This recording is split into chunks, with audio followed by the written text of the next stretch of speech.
ನಮಸ್ಕಾರ ವೀಕ್ಷಕರೇ, ಕಲಾ ಟಿವಿ ಕನ್ನಡ ಚಾನಲ್ಗೆ ಸ್ವಾಗತ. ಫ್ರೆಂಡ್ಸ್, ಇವತ್ತಿನ ವಿಡಿಯೋದಲ್ಲಿ ಸಿಹಿ ಪೊಂಗಲ್ಲು ಮತ್ತು ಖಾರ ಪೊಂಗಲ್ನ ನಾನು ನಿಮ್ಮ ಜೊತೆ ಹಂಚ್ಕೊತಾ ಇದ್ದೀನಿ. ಇವಾಗಂತೂ ಸಂಕ್ರಾಂತಿ ಹಬ್ಬ ಬಂದಿರೋದ್ರಿಂದ ಎಲ್ಲರೂ ಸಿಹಿ ಪೊಂಗಲ್ಲು ಮತ್ತು ಖಾರ ಪೊಂಗಲ್ನ ಹಬ್ಬದ ದಿವಸ ಮಾಡೇ ಮಾಡ್ತೀವಿ. ಅದನ್ನು ತುಂಬ ಟೇಸ್ಟಿಯಾಗಿ ಹಾಗೆ ಈಸಿಯಾಗಿ ಯಾವ ರೀತಿ ಮಾಡ್ಬೋದು ಅಂತಂದ್ಬಿಟ್ಟು ನಾನು ಈ ವಿಡಿಯೋದಲ್ಲಿ ನಿಮ್ಮ ಜೊತೆ ಹಂಚ್ಕೊತಾ ಇದ್ದೀನಿ.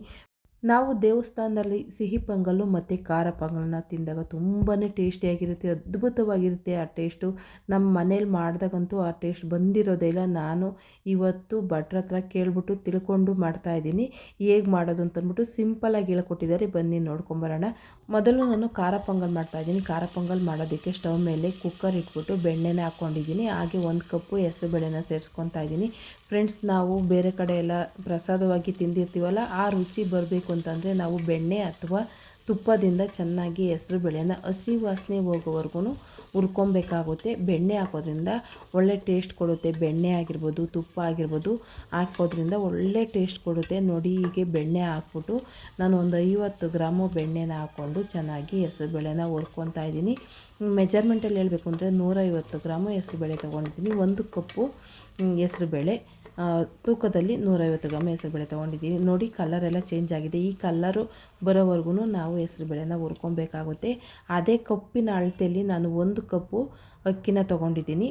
ಆದಷ್ಟು ದೋಸೆ ಅಕ್ಕಿ ತೊಗೊಂಡ್ರೆ ಬೆಟರ್ ಅಂತ ಅನಿಸುತ್ತೆ. ಅಕ್ಕಿನ ಒಂದು ಸಲ ನೀರಲ್ಲಿ ತೊಳೆದ್ಬಿಟ್ಟು ನಾವು ಹೆಸರುಬೇಳೆ ಎಲ್ಲ ಹುರ್ಕೊಂಡಿದ್ದೀವಲ್ಲ, ಅದೇ ಕುಕ್ಕರ್ಗೆ ಹಾಕ್ಕೊಂಡು ಚೆನ್ನಾಗಿ ಬೇಯಿಸ್ಕೊಬೇಕಾಗುತ್ತೆ. ಒಂದು 3ರಿಂದ 4 ವಿಷಲ್ ಆಗೋವರೆಗೂ ಬೇಯಿಸ್ಕೊಬೇಕು. 1 ಕಪ್ಪು ಅಳತೆ ಅಕ್ಕಿ ಮತ್ತು 1 ಕಪ್ ಅಳತೆ ಹೆಸರುಬೇಳೆ, ಇದಕ್ಕೆ ನಾನು 6 ಗ್ಲಾಸು ನೀರು ಹಾಕ್ಕೊತಾ ಇದ್ದೀನಿ. ಯಾಕೆ ಅಂತಂದರೆ ನಾವು ಬಿಸಿ ಇರಬೇಕಾದ್ರೆ ತಿಂದರೆ 5 ಗ್ಲಾಸ್ ನೀರು ಸಾಕಾಗುತ್ತೆ. ಇಲ್ಲಾಂದರೆ ಒಂದು ಸ್ವಲ್ಪ ತಣ್ಣಗಾಗೋವರೆಗೂ ಒಂದು 4ರಿಂದ 5 ಗಂಟೆ ಆಗೋವರೆಗೂ ನಾವು ಮಡಗ್ಬಿಟ್ಟು ತಿಂತೀವಿ ಅಂತಂದರೆ ಅದೊಂದು ಸ್ವಲ್ಪ ಗಟ್ಟಿಯಾಗುತ್ತೆ. ಹೆಸರುಬೇಳೆ ಆಗಿರೋದ್ರಿಂದ ಒಂದು ಸ್ವಲ್ಪ ಚೆನ್ನಾಗಿ ಗಟ್ಟಿಯಾಗುತ್ತೆ. ಹಾಗಾಗಿ 6 ಗ್ಲಾಸ್ ನೀರು ಹಾಕ್ಕೊತಾ ಇದ್ದೀನಿ. ಒಂದೊಂದು ಅಕ್ಕಿ ಬೇಗ ಬೇಯುತ್ತೆ, ಒಂದೊಂದು ಅಕ್ಕಿ ಲೇಟಾಗಿ ಬೇಯುತ್ತೆ. ನೀರು ಜಾಸ್ತಿ ತೊಗೊಳುತ್ತಲ್ವ, ಅದನ್ನು ನೋಡಿಕೊಂಡು ನಿಮಗೆ ಬೇಕು ಅನ್ನೋಷ್ಟು ನೋಡಿಕೊಂಡು ಹಾಕ್ಕೊಳ್ಳಿ. ರುಚಿಗೆ ತಕ್ಕಷ್ಟು ಉಪ್ಪು ಹಾಕ್ಕೊಂಡು ಒಂದು 3 ಸಲ ಕುಕ್ಕರ್ನ ಕೂಗಿಸ್ಕೊತಾ ಇದ್ದೀನಿ. ಈಗ ಕುಕ್ಕರ್ ಕೂಗಿದೆ ನೋಡಿ. ಈಗ ಹೆಸರುಬೇಳೆ ಮತ್ತು ಅಕ್ಕಿ ಎಲ್ಲ ಬೆಂದಿದೆ. ಆದಷ್ಟು ನಾವು ದೋಸೆ ಅಕ್ಕಿ ತೊಗೊಂಡ್ರೆ ನೀಟಾಗಿ ಬೇಯುತ್ತೆ. ನಾನು ಸೋನಾ ಮಸೂರಿ ತೊಗೊಂಡಿರೋದ್ರಿಂದ ಒಂದು ಸ್ವಲ್ಪ ಅಕ್ಕಿ ಅದೇ ಥರ ಇದೆ. ಈಗ ಒಗ್ಗರಣೆ ಮಾಡ್ಕೊಳ್ಳೋಣ. ಒಗ್ಗರಣೆ ಮಾಡ್ಕೊಳೋದಕ್ಕೆ ಒಂದು 3 ಟೇಬಲ್ ಸ್ಪೂನು ತುಪ್ಪ ಹಾಕ್ಕೊತಾ ಇದ್ದೀನಿ. ಆದಷ್ಟು ತುಪ್ಪ ಹಾಕಿ ಒಗ್ಗರಣೆ ಮಾಡಿದ್ರೆ ತುಂಬಾ ಟೇಸ್ಟಿಯಾಗುತ್ತೆ. ತುಪ್ಪ ಕಾದಿದೆ. ಸಾಸಿವೆ ಮತ್ತು ಜೀರಿಗೆನ ಸೇರಿಸ್ಕೊಂಡಿದ್ದೀನಿ. ಅದಾದಮೇಲೆ ಒಂದು 3ರಿಂದ 4 ಹಸಿಮೆಣ್ಸಿನ್ಕಾಯನ್ನ ಸಿಡ್ಬಿಟ್ಟು ಹಾಕ್ಕೊಂಡಿದ್ದೀನಿ. ಪೆಪ್ಪರು 1 ಟೇಬಲ್ ಸ್ಪೂನು, ಶುಂಠಿ ಸಣ್ಣದಾಗಿ ಉದ್ದಕ್ಕೆ ಕಟ್ ಮಾಡಿರೋನ ಸೇರಿಸ್ಕೊತಾ ಇದ್ದೀನಿ. ಗೋಡಂಬಿ ಒಂದು 3 ಟೇಬಲ್ ಸ್ಪೂನು, ಒಂದು ಸ್ವಲ್ಪ ಇಂಗು, ಹಾಗೆ ಕರಿಬೇವಿನ ಸೊಪ್ಪು ಸೇರಿಸ್ಕೊತಾ ಇದ್ದೀನಿ ರುಚಿಗೆ. ಮತ್ತು ಒಂದು ಸ್ವಲ್ಪ ಖಾರಕ್ಕೆ ಬ್ಯಾಡಗೆ ಮೆಣಸಿನ್ಕಾಯಿ ಒಂದು 3ರಿಂದ 4, ಒಣಮೆಣ್ಸಿನ್ಕಾಯಿ ಒಂದು 3 ಹಾಕ್ಬಿಟ್ಟು ಒಗ್ಗರಣೆ ಎಲ್ಲನ ತುಪ್ಪದಲ್ಲಿ 1 ನಿಮಿಷ ಬಾಡಿಸ್ಕೊಬೇಕಾಗುತ್ತೆ. ಇದು ಹಸಿ ವಾಸನೆ ಹೋಗೋವರೆಗೂ ನಾನು 1 ನಿಮಿಷ ಬಾಡಿಸ್ಕೊತಾ ಇದ್ದೀನಿ. ಅದೇ ಕಪ್ಪಲ್ಲಿ ನಾನು 1 ಕಪ್ಪು ಕೊಬ್ಬರಿನ ತುರಿದ್ಬಿಟ್ಟು ಸೇರಿಸ್ಕೊತಾ ಇದ್ದೀನಿ. ನೋಡಿ ಫ್ರೆಂಡ್ಸ್, ಒಗ್ಗರಣೆ ತುಂಬ ಸಿಂಪಲಾಗಿ ಹಾಕ್ಕೊಬೋದು. ಈರುಳ್ಳಿ ಮತ್ತು ಬೆಳ್ಳುಳ್ಳಿ ಎಲ್ಲನ ಹಾಕೋದಿಲ್ಲ. ದೇವರ ಪ್ರಸಾದಕ್ಕೆ ನೈವೇದ್ಯಕ್ಕೆಲ್ಲ ಮಾಡಬೇಕಾದ್ರೆ ಈರುಳ್ಳಿ ಬೆಳ್ಳುಳ್ಳಿನ ಉಪಯೋಗ ಮಾಡೋಂಗಿಲ್ಲ. ಬೆಂದಿರೋ ಹೆಸರುಬೇಳೆ ಮತ್ತು ಅನ್ನನ ಒಗ್ಗರಣೆಗೆ ಹಾಕ್ಬಿಟ್ಟು ನಾನು ಈಗ ಮಿಕ್ಸ್ ಮಾಡ್ಕೊತಾ ಇದ್ದೀನಿ. ನೋಡಿ, ನಾನು ಸೋನಾ ಮಸೂರಿ ಹಾಕಿರೋದ್ರಿಂದ ನಾನು ಹಾಕಿರೋ ನೀರು ಒಂದು ಸ್ವಲ್ಪ ಕಡಿಮೆ ಇದೆ. ಹಾಗಾಗಿ ಒಂದು ಸ್ವಲ್ಪ ನೀರನ್ನು ಬಿಸಿ ಮಾಡಿಬಿಟ್ಟು ಇನ್ನೊಂದು ಕಪ್ಪು ನೀರನ್ನು ಸೇರಿಸ್ಕೊತಾ ಇದ್ದೀನಿ. ನಮಗೆ ದೋಸೆ ರೈಸ್ ಎಲ್ಲ ಹಾಕ್ಕೊಂಡ್ರೆ ಅಷ್ಟು ಸಾಕಾಗುತ್ತೆ ನಾನು ಹಾಕಿರೋ ಮೆಜರ್ಮೆಂಟು. ಈಗ 6 ಕಪ್ಪು ನೀರಾಯಿತು. ಒಂದು ಸ್ವಲ್ಪ ಅರಿಶಿಣ ಹಾಕ್ಕೊಂಡು ಮಿಕ್ಸ್ ಮಾಡ್ಕೊತಾ ಇದ್ದೀನಿ. ಪೊಂಗಲ್ ರುಚಿ ಹೆಚ್ಚೋದಕ್ಕೆ ನಾನು 1.5 ಗ್ಲಾಸು ಹಾಲನ್ನು ಹಾಕ್ಕೊತಾ ಇದ್ದೀನಿ. ಹಾಲು ಹಾಕ್ಬಿಟ್ಟು ಎಲ್ಲ ನೀಟಾಗಿ ಒಂದು ಸಲ ಮಿಕ್ಸ್ ಮಾಡ್ಕೊಬೇಕಾಗುತ್ತೆ. ನಾವು ಹಾಲು ಬಿಸಿ ಮಾಡಿ ಹಾಕಿರೋದ್ರಿಂದ ತುಂಬ ಹೊತ್ತು ಕುದಿಸೋ ಅವಶ್ಯಕತೆ ಇರೋದಿಲ್ಲ. ಆದಷ್ಟು ಹಾಲನ್ನು ಬಿಸಿ ಮಾಡಿ ಹಾಕ್ಕೊಬೇಕಾಗುತ್ತೆ. ಒಂದು 2 ನಿಮಿಷ ನಾವು ಒಗ್ಗರಣೆಯಲ್ಲಿ ಈ ರೀತಿ ಬಾಡಿಸ್ಕೊಂಡ್ರೆ ಸಾಕಾಗುತ್ತೆ. ಕೊನೆಯದಾಗಿ ಒಂದು ಸ್ವಲ್ಪ ಕೊತ್ತಂಬರಿ ಸೊಪ್ಪನ್ನು ಹಾಕ್ಕೊಂಡು ಎಲ್ಲ ಒಂದು ಸಲ ನೀಟಾಗಿ ಮಿಕ್ಸ್ ಮಾಡ್ಕೊಬೇಕಾಗುತ್ತೆ. ಹೆಸರುಬೇಳೆ ಮತ್ತು ಅಕ್ಕಿ ಬೇಯಬೇಕಾದ್ರೆ ಉಪ್ಪು ಹಾಕಿರೋದ್ರಿಂದ ಉಪ್ಪಿನ ಅವಶ್ಯಕತೆ ಇರೋದಿಲ್ಲ. ಬೇಕು ಅಂದರೆ ನೋಡಿಬಿಟ್ಟು ರುಚಿಗೆ ತಕ್ಕಷ್ಟು ಉಪ್ಪನ್ನು ಹಾಕ್ಕೊಳ್ಳಿ. ನೋಡಿ ಫ್ರೆಂಡ್ಸ್, ತುಂಬ ಸಿಂಪಲ್ಲಾಗಿ ಸರಳವಾಗಿ ಟೇಸ್ಟಿಯಾದ ಖಾರ ಪೊಂಗಲ್ಲು ರೆಡಿ ಆಯಿತು. ಈಗ ಸಿಹಿ ಪೊಂಗಲ್ ಹೇಗೆ ಮಾಡೋದು ಅಂತ ನೋಡೋಣ ಬನ್ನಿ ಫ್ರೆಂಡ್ಸ್. ಸಿಹಿ ಪೊಂಗಲ್ ಮಾಡೋದಕ್ಕೆ ಸ್ಟವ್ ಮೇಲೆ ಕುಕ್ಕರ್ ಇಟ್ಬಿಟ್ಟು ಒಂದು ಸ್ವಲ್ಪ ಬೆಣ್ಣೆನ ಹಾಕ್ಕೊಂಡಿದ್ದೀನಿ. ಹಾಗೆ 1 ಕಪ್ಪು ಹೆಸರುಬೇಳೆನ ಸೇರಿಸ್ಬಿಟ್ಟು ಬೆಣ್ಣೆಯಲ್ಲಿ ಹಸಿ ವಾಸನೆ ಹೋಗೋವರೆಗೂ ಹೆಸರುಬೇಳೆಯ ಹಸಿ ವಾಸನೆ ಹೋಗೋವರೆಗೂ ನಾನು ಒಂದು 2-3 ನಿಮಿಷ ಬಾಡಿಸ್ಕೊತಾ ಇದ್ದೀನಿ. ಈ ರೀತಿ ಪೊಂಗಲ್ ಮಾಡೋದ್ರಿಂದ, ಸಿಹಿ ಪೊಂಗಲ್ ಆಗಿರ್ಬೋದು, ಖಾರ ಪೊಂಗಲ್ ಆಗಿರ್ಬೋದು ಮಾಡೋದ್ರಿಂದ ತುಂಬ ಟೇಸ್ಟಿಯಾಗಿರುತ್ತೆ. ನೀವು ಒಂದ್ಸಲ ಮನೇಲಿ ಟ್ರೈ ಮಾಡಿ ನೋಡಿ, ತುಂಬಾ ಟೇಸ್ಟಿಯಾಗಿರುತ್ತೆ. ನಾವು ದೇವಸ್ಥಾನದ ಪ್ರಸಾದನ ತಿಂತೀವಲ್ಲ ಅದೇ ರೀತಿ ಇರುತ್ತೆ ಫ್ರೆಂಡ್ಸ್. ನೋಡಿ ಈಗ ಕಲರ್ ಚೇಂಜ್ ಆಗೋವರೆಗೂ ಹುರ್ಕೊಂಡಿದ್ದೀನಿ. ಈಗ ಅಕ್ಕಿನ 1 ಕಪ್ಪು ಅಕ್ಕಿ ತೊಗೊಂಡು ಒಂದು ಸಲ ನೀರಲ್ಲಿ ಚೆನ್ನಾಗಿ ತೊಳೆದ್ಬಿಟ್ಟು ಹೆಸರು ಬೇಳೆನ ನಾವು ಹುರ್ಕೊಂಡಿದ್ದೀವಲ್ಲ ಅದಕ್ಕೇ ಅಕ್ಕಿ ಸೇರಿಸ್ಬಿಟ್ಟು 5 ಕಪ್ಪು ನೀರು ಹಾಕ್ಬಿಟ್ಟು ನಾವು ಕೂಗಿಸ್ಕೊಬೇಕಾಗುತ್ತೆ.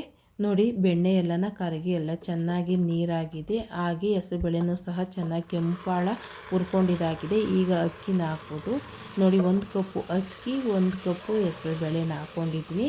ನಾನು 5 ಕಪ್ಪು ನೀರನ್ನು ಸೇರಿಸ್ಕೊತೀನಿ ಫ್ರೆಂಡ್ಸ್. ಈ ರೀತಿ ಮಾಡಿ ನಾವು ತೆಳುವಾಗಿ ಪೊಂಗಲ್ನ ಮಾಡಬೇಕು ಅಂತಂದರೆ ಇದೇ ರೀತಿ ಇದೇ ಮೆಜರ್ಮೆಂಟಲ್ಲಿ ಮಾಡಬೇಕಾಗುತ್ತೆ. ಒಂದು ಸ್ವಲ್ಪ 3-4 ಗಂಟೆ ನಾವು ಇಟ್ಟರೂ ಅದು ತೆಳುವಾಗಿಯೇ ಇರಬೇಕು. ಹಾಗಾಗಿ ನಾನು 5 ಕಪ್ಪು ನೀರನ್ನು ಸೇರಿಸ್ಕೊತಾ ಇದ್ದೀನಿ. ನೋಡಿ ಈ ನೀರನ್ನು ಸೇರಿಸ್ಬಿಟ್ಟು ಒಂದು 3-4 ವಿಷಲ್ ಆಗೋವರೆಗೂ ನಾವು ಕೂಗಿಸ್ಕೊಬೇಕಾಗುತ್ತೆ. ಕುಕ್ಕರ್ ಕೂಗೋದ್ರೊಳಗಡೆ ನಾವು ಬೆಲ್ಲನ ಕರಗಿಸ್ಕೊಳ್ಳೋಣ. ಬೆಲ್ಲ ಕರಗಿಸ್ಕೊಳ್ಳೋದಕ್ಕೆ ನಾನು ಸ್ಟವ್ ಮೇಲೆ ಒಂದು ಬಾಣಲಿ ಇಟ್ಬಿಟ್ಟು ನಾನು 300 ಗ್ರಾಮು ಬೆಲ್ಲನ ಸೇರಿಸ್ಕೊತಾ ಇದ್ದೀನಿ. ತುಂಬ ಜಾಸ್ತಿ ನೀರು ಹಾಕೋ ಅವಶ್ಯಕತೆ ಇಲ್ಲ. ಒಂದು 50 ml ನೀರು ಹಾಕ್ಕೊಂಡ್ರೆ ಸಾಕಾಗುತ್ತೆ. ನೋಡಿ 3 ಕಪ್ಪು ಅಳತೆಯ ನಾನು ಬೆಲ್ಲನ ಹಾಕ್ಕೊಂಡಿದ್ದೀನಿ. 300 ಗ್ರಾಮ್ ಬೆಲ್ಲ ಇದೆ. ಇದನ್ನು ಚೆನ್ನಾಗಿ ನಾವು ಎಳೆ ಪಾಕ ಬರುತ್ತಲ್ಲ ಅದಕ್ಕಿಂತ ಒಂದು ಸ್ವಲ್ಪ ಗಟ್ಟಿ ಪಾಕನೇ ಮಾಡಿಕೊಂಡ್ರೆ ತುಂಬಾ ಚೆನ್ನಾಗಿರುತ್ತೆ. ಈ ಬೆಲ್ಲ ಕರಗೋದಕ್ಕೆ ಜಾಸ್ತಿ ನೀರು ಹಾಕಿರೋದಿಲ್ವಲ್ಲ, ಹಾಗಾಗಿ ಒಂದು 3-4 ನಿಮಿಷ ಆಗೋದ್ರೊಳಗಡೆ ಬೆಲ್ಲ ಎಲ್ಲ ಚೆನ್ನಾಗಿ ಕರಗುತ್ತೆ. ನೋಡಿ ಈಗ ಸಂಕ್ರಾಂತಿ ಬೆಲ್ಲನ ಹಾಕ್ಕೊಂಡಿದ್ದೀನಿ. ಇದು ಸಾಮಾನ್ಯವಾಗಿ ಈ ಟೈಮಲ್ಲಿ ಸಿಗೋದು ಸಂಕ್ರಾಂತಿ ಬೆಲ್ಲ, ಇದ್ದರೆ ಉಪಯೋಗ ಮಾಡ್ಕೊಳ್ಳಿ. ನೋಡಿ ಎಲ್ಲ ಚೆನ್ನಾಗಿ ಕರಗಿದೆ ಬೆಲ್ಲ ಎಲ್ಲನ. ಒಂದು 3 ನಿಮಿಷದೊಳಗಡೆ ಈ ರೀತಿ ಕರಗಿದೆ. ಇನ್ನೊಂದು 1 ನಿಮಿಷ ಕರಗಿಸ್ಕೊಂಡ್ರೆ ಸಾಕಾಗುತ್ತೆ. ನೋಡಿದ್ರಲ್ಲ ಎಷ್ಟು ಗಟ್ಟಿಯಾಗಿದೆ ಅಂತಂದ್ಬಿಟ್ಟು. ಈಗ ಇದೇ ಬೆಲ್ಲಕ್ಕೆ ನಾವು ಬೇಯಿಸ್ಕೊಂಡಿದ್ದೀವಲ್ಲ ಹೆಸರುಬೇಳೆ ಮತ್ತು ಅಕ್ಕಿನ ಸೇರಿಸ್ಕೊಬೇಕಾಗುತ್ತೆ. ಸಂಕ್ರಾಂತಿ ಹಬ್ಬದಲ್ಲಿ ಸಾಮಾನ್ಯವಾಗಿ ದೇವಸ್ಥಾನದಲ್ಲಿ ಪ್ರಸಾದವಾಗಿ ಸಿಹಿ ಪೊಂಗಲ್ಲು ಮತ್ತು ಖಾರ ಪೊಂಗಲ್ನ ಕೊಟ್ಟಿರ್ತಾರೆ. ಪ್ರಸಾದನ ತುಂಬಾ ಟೇಸ್ಟಿಯಾಗಿರುತ್ತೆ ಮತ್ತು ಬಿಸಿ ಬಿಸಿಯಾಗಿರುತ್ತೆ. ಎಷ್ಟು ಟೇಸ್ಟಿಯಾಗಿರುತ್ತೆ ಅಂದರೆ ನಾವು ಇನ್ನೊಂದು ಸಲ ಇಸ್ಕೊಂಡು ಪ್ರಸಾದನ ತಿನ್ನಬೇಕು ಅನ್ನೋವಷ್ಟು ಟೇಸ್ಟಿಯಾಗಿರುತ್ತೆ. ಇದೇ ರೀತಿ ಅವ್ರು ಮಾಡೋದು. ಈಗ 1 ಕಪ್ಪು ಹಾಲನ್ನು ಸೇರಿಸ್ಕೊತಾ ಇದ್ದೀನಿ. ನೋಡಿ ನಿಮಗೆ ಕಾಣಿಸ್ತಾ ಇರ್ಬೋದು, ಸಿಹಿ ಪೊಂಗಲ್ಲು ಒಂದು ಸ್ವಲ್ಪ ತೆಳುವಾಯಿತು ಅಂತ ಕಾಣಿಸ್ತಾ ಇರ್ಬೋದು. ಒಂದು 2 ನಿಮಿಷ ಕುದಿಸೋದ್ರೊಳಗಡೆ ಗಟ್ಟಿ ಆಗ್ತಾ ಬರುತ್ತೆ. ತುಂಬ ಸಿಂಪಲ್ಲಾಗಿ ಸಿಹಿ ಪೊಂಗಲ್ನ ಮಾಡ್ಕೊಬೋದು ಫ್ರೆಂಡ್ಸ್. ನೋಡಿ ಈಗ ಕೊನೆಯದಾಗಿ ಕೊಬ್ಬರಿನ ತುರಿದಿಟ್ಕೊಂಡಿರೋದನ್ನ ಹಾಕ್ಕೊತಾ ಇದ್ದೀನಿ. ಹಾಗೆ ಒಂದು 3-4 ಏಲಕ್ಕಿನ ಕುಟ್ಬಿಟ್ಟು ಸೇರಿಸ್ಕೊತಾ ಇದ್ದೀನಿ. ಕರ್ದಿರೋ ಅಂಥ ಗೋಡಂಬಿ, ದ್ರಾಕ್ಷಿ ಮತ್ತು ಬಾದಾಮಿನ ಸೇರಿಸ್ಕೊತಾ ಇದ್ದೀನಿ. ತುಪ್ಪದಲ್ಲಿ ಕರೆದ್ಬಿಟ್ಟು ಹಾಕ್ಕೊತಾ ಇದ್ದೀನಿ. ಇಷ್ಟೇ ಫ್ರೆಂಡ್ಸ್. ಇದನ್ನೆಲ್ಲ ನಾವು ಒಂದು ಸಲ ನೀಟಾಗಿ ಮಿಕ್ಸ್ ಮಾಡಿಕೊಂಡ್ರೆ ತುಂಬ ರುಚಿಕರವಾದ ಟೇಸ್ಟಿಯಾದ ಸಿಹಿ ಪೊಂಗಲ್ಲು ರೆಡಿಯಾಗಿದೆ. ನಾನೊಬ್ಬ ಭಟ್ರನ್ನ ಕೇಳಿದೆ, ಹೇಗೆ ಮಾಡ್ತೀರಾ ನೀವು ದೇವಸ್ಥಾನದ ಪ್ರಸಾದ ತುಂಬಾ ಟೇಸ್ಟಿಯಾಗಿರುತ್ತೆ, ನನಗೂ ಹೇಳ್ಕೊಡಿ ಅಂತ ಕೇಳಿದಾಗ ಅವರು ತುಂಬಾ ಇಷ್ಟಪಟ್ಟು ಹೇಳ್ಕೊಟ್ಟಿದ್ದಾರೆ. ಆ ಮೆಥಡ್ ನನಗೆ ತುಂಬಾ ಇಷ್ಟ ಆಯಿತು, ತುಂಬ ಈಸಿ ಅನಿಸಿತು. ಹಾಗಾಗಿ ನನಗೆ ಗೊತ್ತಿರೋದನ್ನು ನಾನು ಮಾಡಿ ನೋಡಿದಾಗ ತುಂಬಾ ಟೇಸ್ಟಿಯಾಗಿತ್ತು. ಹಾಗಾಗಿ ನಿಮ್ಮ ಜೊತೆ ಹಂಚ್ಕೊಳ್ಳೋಣ ಅಂತಂದ್ಬಿಟ್ಟು ನಾನು ಈ ವಿಡಿಯೋನ ಮಾಡಿದ್ದೀನಿ. ನಿಮ್ಮೆಲ್ಲರಿಗೂ ಈ ವಿಡಿಯೋ ಇಷ್ಟ ಆಗುತ್ತೆ ಅಂತ ನಾನು ತಿಳ್ಕೊತೀನಿ. ಇಷ್ಟ ಆದರೆ ನಿಮ್ಮ ಮನೇಲಿ ಒಂದು ಸಲ ಟ್ರೈ ಮಾಡಿ ನೋಡಿ. ಹಬ್ಬಕ್ಕೆ ಸಂಕ್ರಾಂತಿ ಹಬ್ಬಕ್ಕೆ ಪೊಂಗಲ್ನ ಮಾಡಿರ್ತೀವಲ್ಲ, ಈ ಮೆಥಡಲ್ಲಿ ಟ್ರೈ ಮಾಡಿ ನೋಡಿ. ತುಂಬಾ ಟೇಸ್ಟಿಯಾಗಿರುತ್ತೆ ಫ್ರೆಂಡ್ಸ್. ಸಮಸ್ತ ನಾಡಿನ ಜನತೆಗೆ ಮಕರ ಸಂಕ್ರಾಂತಿ ಹಬ್ಬದ ಆರ್ಥಿಕ ಶುಭಾಶಯಗಳು. ಎಳ್ಳು ಬೆಲ್ಲ ತಿಂದು ಒಳ್ಳೆಯ ಮಾತನಾಡೋಣ. ಇಂದಿನ ಕಹಿ ನೆನಪನ್ನು ಮರೆಯುತ್ತಾ ಸಿಹಿ ನೆನಪನ್ನು ಮೆಲುಕು ಹಾಕುತ್ತಾ ನಾವು ಮಕರ ಸಂಕ್ರಾಂತಿ ಹಬ್ಬನ ಆಚರಣೆ ಮಾಡೋಣ. ಎಲ್ಲರಿಗೂ ಶುಭವಾಗಲಿ.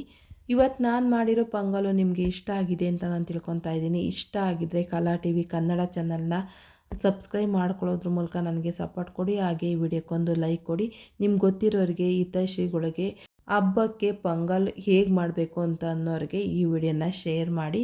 ನಿಮ್ಮ ಅನಿಸಿಕೆ ಅಭಿಪ್ರಾಯನ ಕಾಮೆಂಟ್ ಮೂಲಕ ವ್ಯಕ್ತಪಡಿಸಿ. ನೀವು ಕಮೆಂಟ್ ಮಾಡೋದ್ರಿಂದ ನಾನು ಮಾಡಿರೋ ವಿಡಿಯೋಗಳು ಹೇಗೆ ಬರ್ತಾ ಇದೆ ಅಂತಂದ್ಬಿಟ್ಟು ನನಗೆ ಗೊತ್ತಾಗುತ್ತೆ. ನಿಮ್ಮ ಬಿಡುವಿಲ್ಲದ ಸಮಯದಲ್ಲಿ ಬಿಡು ಮಾಡಿಕೊಂಡು ಈ ಚಾನಲ್ನ ಓಪನ್ ಮಾಡಿ ಈ ವಿಡಿಯೋನ ಕೊನೆವರೆಗೂ ನೋಡಿದ್ದಕ್ಕೆ ನಾನು ತುಂಬ ಹೃದಯದ ಧನ್ಯವಾದನ ಅರ್ಪಿಸ್ತಾ ಇದ್ದೀನಿ. Thank you.